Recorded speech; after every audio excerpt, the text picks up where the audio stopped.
On today's show, the Dallas Mavericks don't have to blow it up. But if they do, I think they got to keep Kyrie Irving. We'll tell you why today's Locked On Mavs. This is Cooper Flagg, and you're listening to Locked On Mavs. I think that's a good question. Good morning, Isaac. You are Locked On Mavs. Great, Your daily Dallas Mavericks podcast. No one's dying. Part of the Locked On Podcast Network. Still can't leave. Your team every day. I'm going to get a city like back. And welcome. You are Locked On to the Dallas Mavericks, your team every day. My name is Nick Angstadt, media member covering the Mavs for 10 years. Thanks for being every day or making Locked On Mavs your first listen and making the Locked On Podcast Network the number one sports podcast network out there. Today's episode is brought to you by FanDuel. Right now, new customers can bet just $5. If you win, you get $300 in bonus bets to use across the app. Head to FanDuel.com to get started. And joining me, as always, my co-host, media member covering the Mavs for 10 years, right alongside me, the next day dude, the one we're thinking. What you got for me, Isaac Harris? Still feels so good. Feels so good that we're here. I just want to shout out everybody who's listened over the past 24 hours. Yeah. I mean, when we think back to moments that we've done pods and emergency pods and stuff that it's always fun when something big in the Mavs world happens and then phone starts going off of like when you dropping the episode. And like, I mean, we go back to when Luka was drafted, to trades that's happened over the years, to winning the lottery more recently. I mean, there's just over the last 8 or 9 years, there've been a lot of like cool big moments that happened that required some fun emergency pods, and you guys have been there every step of the way. A lot of you guys, and so many of you guys have supported the show over the past 24 hours, and really appreciate that. And if you're back for the first time in a while, welcome. We welcome you back. Those today. Welcome back. Come on, let's do it. Jump on this because we're going to be on here 5 days Let's a week. do a group hug. Every single post game. Yeah, all just embrace right now for a second the Raccoon Squad all together. And yeah, welcome back. Today's episode, we're going to talk about basically what's next for the Dallas Mavericks. We'll talk about who should be the next GM. We got some names. We got some, what about this guy? What about this guy? We'll play a little bit of that. I've got a couple of thoughts on the priority number one for the new GM. But let's start here for the Dallas Mavericks. The big talk about the Mavs right now is like, all right, well, they've moved on from Nico Harrison, and Anthony Davis was Nico Harrison's guy. Kyrie was Nico Harrison's guy. Do they have to blow it up now? Do the Mavs have to just retool completely and get assets for Anthony Davis and for Kyrie Irving and to just build around Cooper Flagg and just tear it all down to the studs? Just do all that and be like, all right, well, let's just start with this one timeline, the Cooper Flagg timeline, and just the only thing that they should have, the only players they should have are players in that timeline. And I don't think they necessarily need to do that. They do need to recoup some assets, I think, because if you start looking, the big talk about the Mavericks draft assets and draft capital is that they have this 2026 first round pick that is unprotected, that they own outright. And that is great. And then they don't own their picks outright until like 2031. And that is something that the Mavs are going to need some picks throughout this. They're going to need some capital to either make some trades or to find some young talent. Look at how any of these teams that are good right now have built themselves. The Celtics getting Jaylen Brown and Jason Tatum. Both of those picks I think they got because they traded with the Nets and got those picks to get both those guys. You look at the Thunder, obviously built through the draft and all that. It's one of the ways that you have to be able to get young talent and keep them. The Mavs already have the first step in Cooper Flagg, and they've got to get some more to come alongside him and keep them cost controlled for the next couple of years and all that. I don't think they need to blow it up fully, though. And if they do, Isaac, I don't think that they should get rid of Kyrie because of just how much he means to the franchise, the leadership that he's brought, the mentorship that he's brought, and then there's a bunch of other reasons as well. Listen, if Kyrie Irving is willing to stay in Dallas right now, I think you keep him. I think they're starting yesterday was the first step of some good changes in the opposite direction. I had a good friend of mine text me and said, well, at least we've stopped digging. Now we can start trying to like fill the hole back up. Like, and the analogy is like, hey, digging? Yeah. Okay. Did I say something else? No, I just make sure I heard you correctly. Okay. At least we've stopped digging the hole. I'm not listening. You listening? I'm not the only one that heard that, right? And I'm like, yes, I'm glad we've stopped digging the hole. Yep. Digging. That is exactly what you said. And now we can finally start trying to fill it back up and like go the opposite direction. And, that's the Nico firing was like the first step. And now it's like, hey, what's the next steps of that? Like who sticks around? What's this extensive search going to look like? Then who's going to have the power at that point to decide what is next? I think there's a lot of players that's wanting to get at the table right now. Probably we've seen Tim McMahon talk about how Rich Paul has had a good relationship with Patrick Dumont. There's Cuban's now kind of back in the fold again. Yep.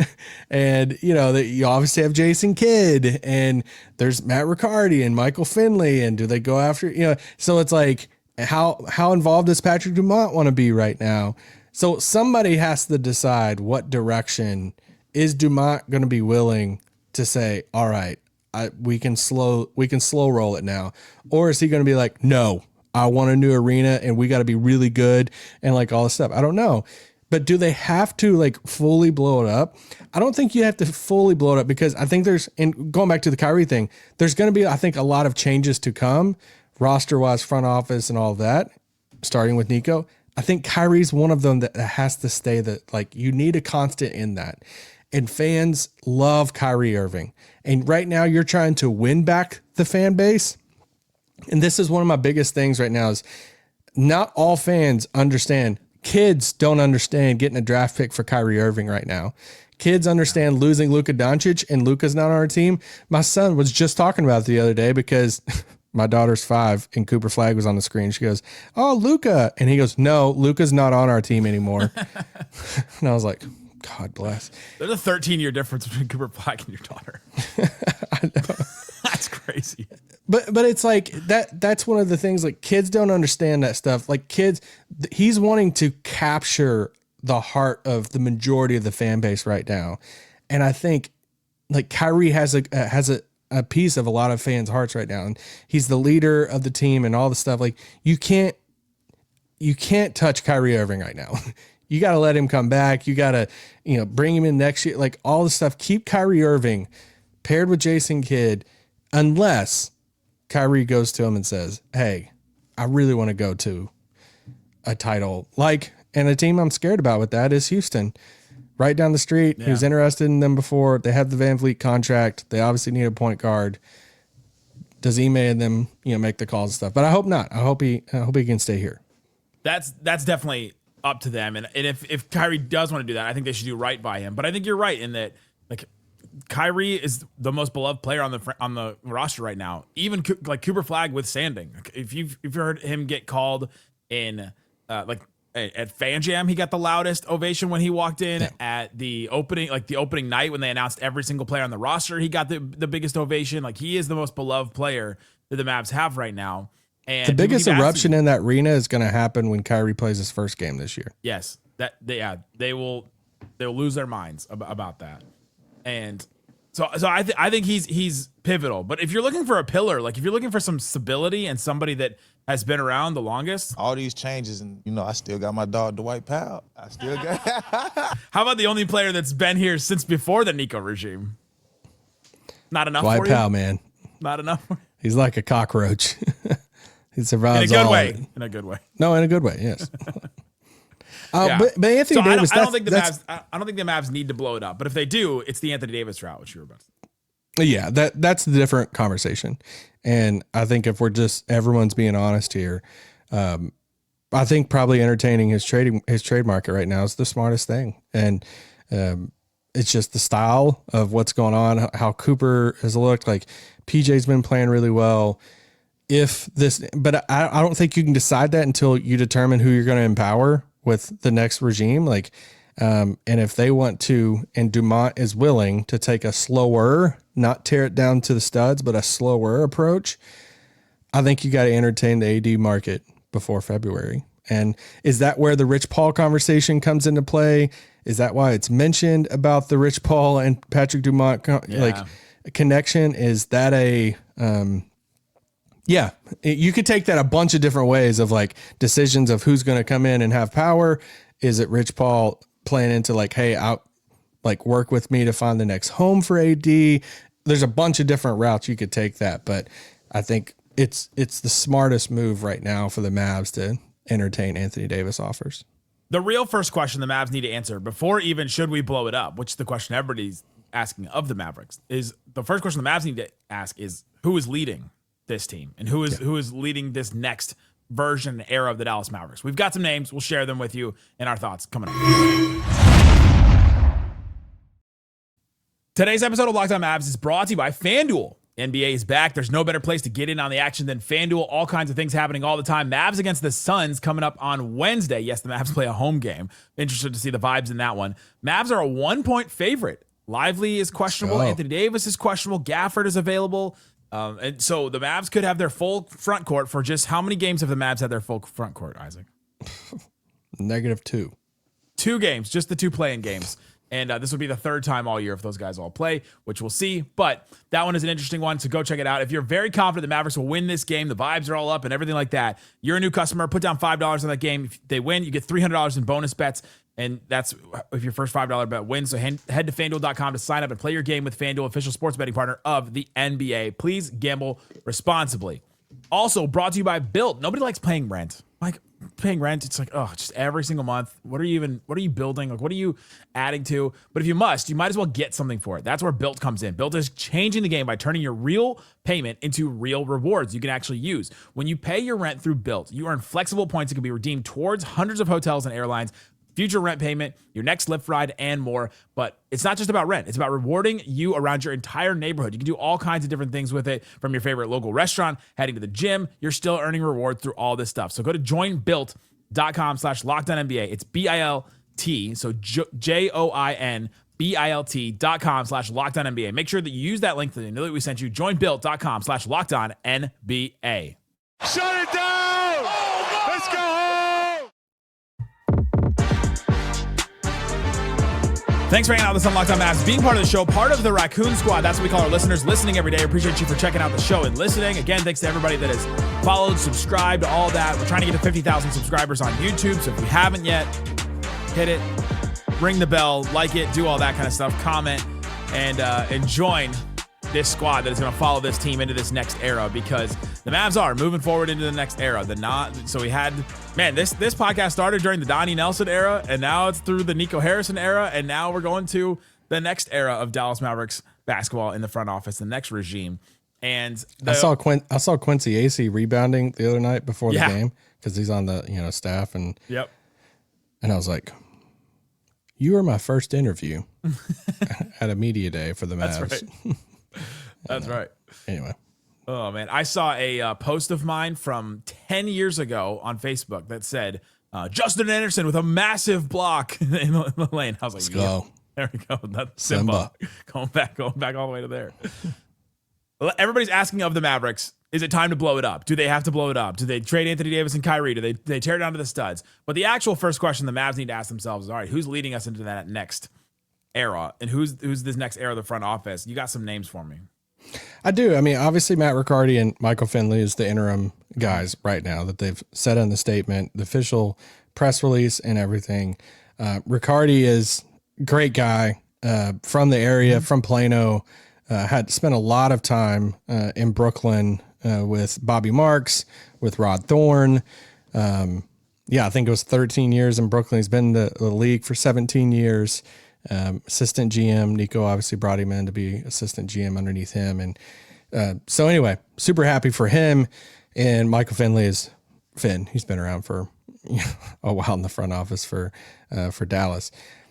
So you got those names. The Dennis Lindsey name is going to be talked about a lot. He was brought in, Nico brought him in.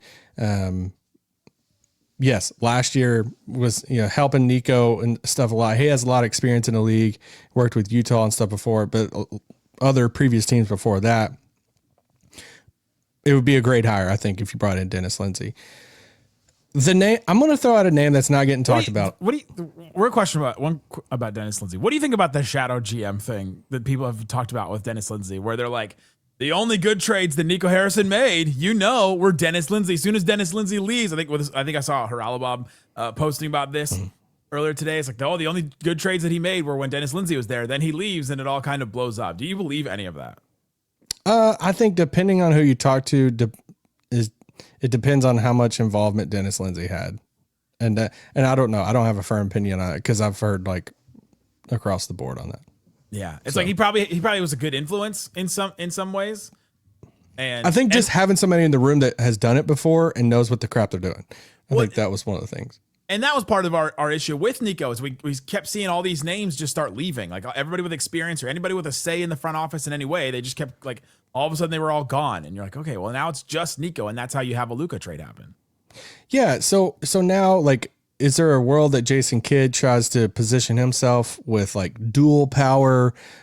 Is there a world in which Kidd transitions out of coaching and goes to a front office role at some point, and then they bring in a new coach? I could very well see a world like that. Do they go after John Shire at Duke? If that's the case. We know Coop loves him, but I'm going to throw out a name though that I think there's a lot of different reasons why I think it would work, and it's David Griffin. And interesting. David Griffin is, used to be the GM for Cleveland. He built a title team there in Cleveland. That's where he started to begin a really close relationship with Clutch. He has a good relationship with Rich Paul. He obviously went to New Orleans, made the Anthony Davis deal. He got fired earlier this year, April 2025, from the New Orleans job. So he definitely is available. And the thing with the New Orleans thing is, I actually think he didn't do that bad of a job. Like I think a lot of the picks he made were like good picks. And then he kind of just like forced some of these things over the past year, like the DeJounte Murray, deal and Zion's like what happened. But a lot of those picks, like the Trey Murphys and Herb Jones, and he did take Dyson Daniels, but then obviously, I mean, you can read on if Rich Paul had to play in the DeJounte Murray trade coming to New Orleans. And there's just a lot of different moves that I liked what he did in New Orleans, and he has the experience.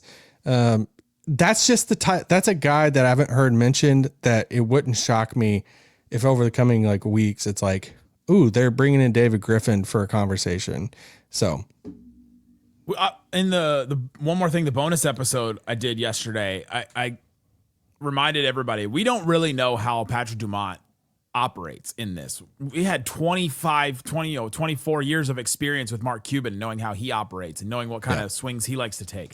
The only things we do know about Patrick Dumont is he's okay with taking big swings, right? Like the Luka trade is obviously a big swing. Like that's obviously a huge one. The Rick Welt's move to become the CEO is of the business side is definitely a big swing to bring him out of retirement. And that's somebody that's also experienced too. And so I wonder if they're going to go a more experienced route instead of trying to go do the up and coming thing. Matt Riccardi would be the name to be like the up and coming guy. We're like, all right, here's a guy that's rising up through. He was a scout. Now is like, rising up into the front office. That's a name that you could do there. David Griffin would be the more like established. All right, here's a guy that's done it before. I think that's the route you need to go because of what you've just went through. Nico had zero experience. Like, I mean, remember the first draft he went through? He's like, it felt like a mock draft or like a fantasy draft. I was just kind of like, there. They had no picks. They didn't do anything. And we go into the press conference afterwards and he goes, yeah, that was fun. Like, it was fun to see all this. And we're like, what were you doing in there? He's like, I don't know. This is brand new to me. He was like a month into the job. It's kind of like the same reasoning of why you brought Dennis Lindsey into the room. I think you need to bring in somebody now that has the experience of, and like a David Griffin knows how to build around a star. And so you have a Cooper Flagg. He has relationships with Anthony Davis, with Kyrie Irving, with Clutch. Like there's a lot of stuff there, but there's other names and stuff too that, you could go swing it. I do think they're going to, like the natural one is like Bob Myers because Rick Welts was in Golden State. Anytime a GM gets fired right now, everybody's like, oh, is Bob Myers available? But man, he just joined like an ownership group and it feels like he's kind of done with it. But Mark Stein was very clear that Bob Myers was not on the table at all because of his new job, and that he was like, it's very cushy. Mark Stein kept saying money like over and over again, and I was like, you think he's good? at this point. Also, didn't David Griffin make the Anthony Bennett selection? Yeah. Tough I still one. stand by. I think you'd be a good choice. Tough one for me on that one. But Can I throw out you some other names? I'm ready. Yeah, keep going. Elton Brand, former Maverick.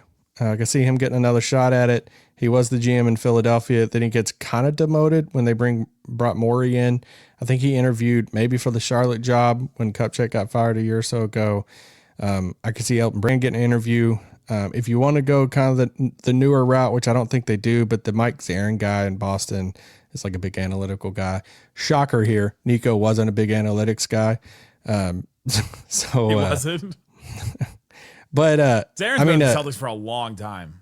he has. That's when you go, is that guy has like not been given an opportunity, or is he just not won it? Who is like the defensive coordinator for the Chiefs every year? They're like, does he just want to Oh yeah, be a coordinator, or does he? Yeah, does he like want to be a Spagnuolo. coordinator for the or does he actually want a head coaching job? I've heard the name Trajan Langdon before. He's the Yeah, president of basketball operations for the Pistons right now. yeah. He was with the Pelicans before. I think. yeah. I mean, Grant Hill has like part ownership of the Hawks, but he would be one if he didn't have that part ownership. I would be like, dude, that's such a sneaky one because he's kind of like the GM of like Team USA now, and he like covers games, and then he would, he has like the connections and everything. But I'll end my suggestions on this one because this is a type of move. If it's not a David Griffin, I could see this type of swing. Masai. Yeah, this is the one I heard Bobby Krall was like that was his number one guy that he Really? was, yeah. I need to text him about it. Masai and David Griffin are like my two guys that I would say like, hey, if you're going to try to go after two guys that could be wanting to get back into in a league in that role, that would probably cost a lot of money, but I think I actually think David Griffin has a better track record than Masai, but I think both of them would be splashy, like big hires for the Mavs. Those ones are the ones with experience, and we wonder if that's the way that the Mavericks are going to go. In the coming days, we'll probably do episodes where we're like, here are all the like up-and-coming names we could think of. Here are all the established names that we could do. So we'll do some more stuff like that. But coming up, let's talk about what priority number one for the new GM should be, because I don't think it has anything to do with the current roster. I'll tell you why coming up. Today's episode of Locked On Mavs brought to you by our friends over at Mint Mobile. No is their favorite word over at Mint Mobile. No contracts, no monthly bills, no overages, no hidden fees, no BS. So if you want to be like Michael Scott and just say no over and over again, you can say no to your overpriced wireless and say yes to making the switch and getting premium wireless for $15 a month. They make it simple over at Mint. All plans come with high-speed data, unlimited talk and text, delivered on the nation's largest 5G network. Do you remember when you have to pay for a text message? That is insane. Me thinking about that. You can even bring your own phone and keep your same number and contacts and bring it over. No more doing the, hey, Facebook group, everybody give me your number. Ready to say yes to saying no? Make the switch at mintmobile.com/LockedOnNBA. That's mintmobile.com/LockedOnNBA to say yes to saying no and get access to that. Upfront payment of $45 required, equivalent to $15 a month. Limited new time customer offer for first 3 months only. Speeds may slow up to 35 gigabytes on unlimited plan. Taxes and extra fees extra. See Mint Mobile for details. Shut it down! Let's go home! All right, Isaac, we're talking about do the Mavs have to blow it up? We talked about who the next GM should be. Threw out some names. Do you have any other names that you were thinking about? Sorry, I've refused to close out the tab of the departure of Nico press release. I'm like, do I frame this or Did you like the Patrick Dumont letter? I actually didn't mind it. I tweeted that I was encouraged by the words of it. And of course, people are like losing their minds over it. And I get it. Like he approved the trade. He said some dumb stuff like, post trade. I get all of that. Also, I don't know like what would be a win right now for him. Like there's a difference between like, hey, we want somebody like fired or replace whatever. Like ownership is like, man, there's so many like more hoops to like jump through with that. And with the letter, I'm like, if he didn't say anything, I think I would be more mad than what he said. It felt like there was at least a step towards acknowledgement of like, hey, it's been tough for you guys and all. But the thing that he wasn't going to do is as long as Anthony Davis and Max Christie are on this team, he's not going to sit here and say, I made a mistake making this trade. Like, yeah, true. Yeah. I mean, you're just going to throw your guys like completely under the bus, even though he probably feels that way. And if they weren't on the team anymore, he could say it, but it's like, you really can't like throw your guys like that. But do you think he told the kid with the Luka Lakers jersey that he made a mistake? I don't know, but somebody should have reported on that and wrote it. I swear, I was sitting there at the arena thinking, I should go talk to that kid. And I just saw reporter after reporter after reporter. Yeah, we're making fun of, like, we love all those guys. And oh, yeah. Mike and Christian and Ron over at Deal Less. Like, that's the reporter type of stuff you do. And that's what they have to do. It's just but we were joking, even with something like, all right, who's next? Can this kid watch the game? Like, come on. Well, Dumont was talking his ear off, and then he's got reporter after reporter after reporter. How much of that game did he even see? Yeah, I mean, he was on CNN that night. And Fox. He was on both. Yeah, the letter combined with not doing a press conference was kind of interesting. It was kind of an interesting decision to me, but it's like, this is his only communication. If that's his only communication about this, then I don't know. It seemed like it was not enough. But I do like that he said, "Thank you for holding us. Thank you for holding us. Thank you for holding us accountable." That is something that like he didn't have to say, and that is what happened in this. Yeah, that's why I was like, "Hey, I'm encouraged by the words." I mean, we said this morning of like, "Hey, the next steps for before the letter came out."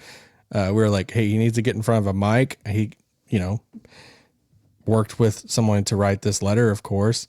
But I'm glad he said something. Like, I know it's a low bar. But we could have just got the firing of Nico, and then it's just like the reporters stuff at reaction afterward, like, and it's like, hey, they sent out the email, they sent out to fans, they sent out to media, and I don't know. I was encouraged by the words. It feels like he at least acknowledged it and is ready to do something about it. So, how do you know he didn't write it himself? He could have sat there with a parchment and a quill, and he could have just, wrote it all. You think he pays for the premium ChatGPT? Priority number one for the new GM, I don't think it has anything to do with the current team right now. I think priority number one for the new GM should be mending relationships with Dirk. I think that should be the number one thing for the new GM, because the Mavs need to win back the soul of the fan base, and that is Dirk. Like, it is just the embodiment of it, and I think they need to win him back in some way. I also was very big on this in the bonus episode I did. I'm curious your thoughts. They should not put Dirk in the front office, or definitely not make him the GM. You do not want that if you're a fan. That is a position he wants to do this. Well, I don't think Dirk wants to, but you do not put him in that position, because you know what happened to Jerry West with the Lakers. Like, he was in their front office and that didn't want to have anything to, something happened, didn't want to have anything to do with the franchise for like 50 years afterwards. And you're like, that is just not a position you want the best player in your franchise history, beloved icon, to be in. Dirk wanted Rondo too, so. Are you questioning Dirk's decision making? Dirk doesn't want to do this. I don't want Dirk to do that. Just let him sit on the couch with Blake Griffin and them, and like, I'm enjoying him in this role. And the GM job's a really busy job. Like, there's a lot of crap that goes into that, and he's done enough. He's done enough. Yes. But I think the number one priority should be to mend that relationship with Dirk. Yeah, I mean, I would say that's probably a second thing I would probably say, like, pick the direction that you're going to start steering the ship towards, as far as the number one thing for me.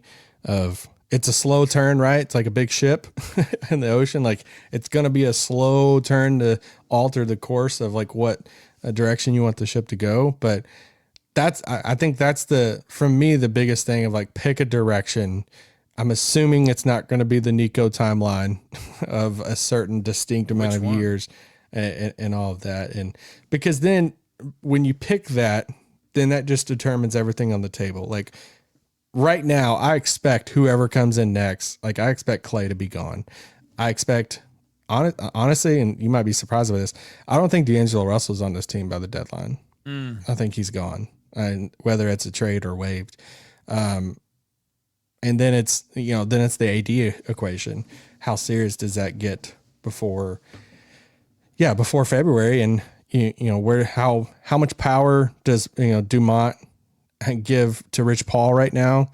And is the new person going to have? This is why I bring up the David Griffin thing a lot, because the Anthony Davis situation is going to affect so much with Dallas. If you keep him, there's the salary stuff, and you know, stay committed to him and the style of play with him and all of that. Or if you want to find a new home for him, you need to, you know, be working the agents and all the stuff behind the scenes and stuff too. So I think pick the course and then start mending the relationship with Dirk.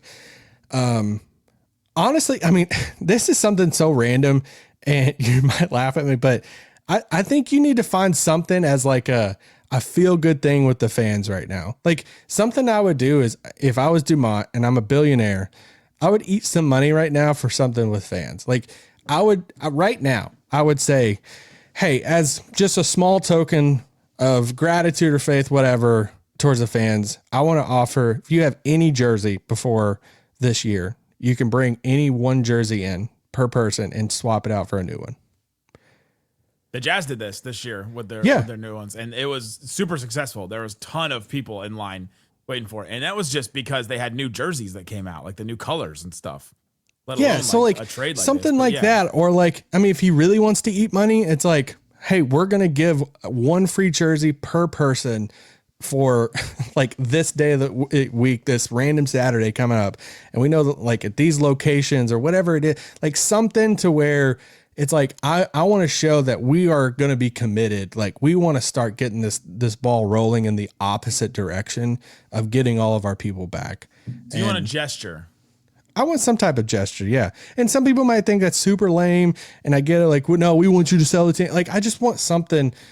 It's stuff like that, that if I was in the room, I'd be like, all right, we're throwing everything on the table right now. If this is one of our main priorities for the rest of the season, is to help recapture the heart and passion of our fan base, that's a small thing I would do.